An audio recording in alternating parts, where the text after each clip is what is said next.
So I spent the weekend at Steamboat Springs, Colorado, speaking to the Steamboat Institute. By the way, it was a blast and an honor. And I took a car to the airport, or Uber, and had a fascinating conversation with the driver. It turns out he came to Steamboat from Montana 7 years earlier to snowboard. In fact, he liked it so much, he decided, all right, I'm going to hang around. And sooner or later, he figured out he needed to make money.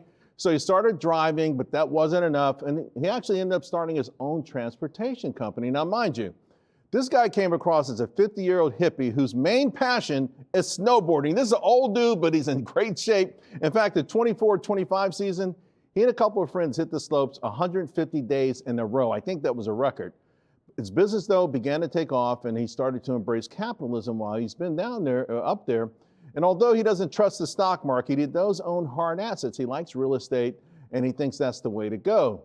But one thing is gnawing at him, and it's private equity throwing its weight around. You know, he sees these guys from New York, and they bought up all the trailer parks, and most of his friends are struggling now, right? They have to pay sky-high rents, and their thoughts and dreams of ever owning are gone. Now, the industry tries to sell private equity as a savior, right?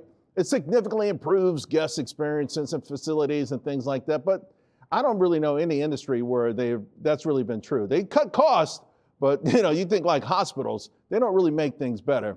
Now, these same apologists are also call or admit that there's an affordability challenge. That's putting it mildly. Now, if you already own a trailer home, might be a good deal, right? But they also jack up the cost of renting this space. Nevertheless, my hippie capitalist friend has a friend who owns a double wide. It jumped from 150 grand like in 2020 to $300,000. Even though half the house, the roof is caved in, he calls it a gold mine, even though you bump your head on the ceiling a few times a day. But the hippie capitalist thinks that private equity is not capitalism. What's amazing is that nobody in Washington seems to care. As lawmakers are all day trading stocks, and the White House is preparing to hammer those kids for making too much money from their names and likenesses and images. Ironically, many self-proclaimed free marketeers hate the idea of kids who used to fight it out like slave gladiators now getting paid for their efforts and taking the risk that they take.